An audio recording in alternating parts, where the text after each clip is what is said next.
Najdłuższy weekend w roku upłynął pracowicie stróżom prawa. W większości przypadków policja zmagała się z nietrzeźwymi kierowcami oraz kradzieżami. Jednak w Kłodzku policjanci mieli zupełnie inną pracę.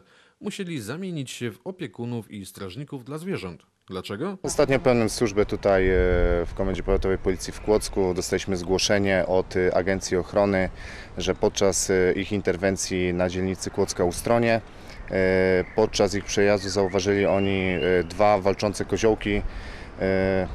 Po chwili po prostu jeden z nich zniknął.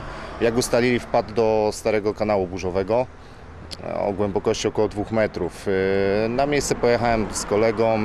Okazało się, że faktycznie jelonek wpadł do środka, miał problemy z wydostaniem się.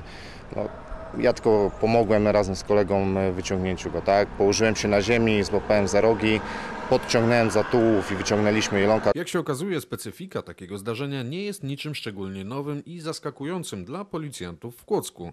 W związku z tym, że mieszkamy tutaj na takim specyficznym terenie, dzikie zwierzyny naprawdę często, dziką zwierzynę często spotykamy tutaj i interwencje są dosyć częste. Jelonek, który wpadł do 2-metrowej studni, zaraz po ocaleniu przez 2 policjantów czym prędzej pognał w las. Uciekł w nieznanym kierunku, ale był na pewno zadowolony. Podziękowań ze strony jelonka jednak wybawcy się nie doczekali.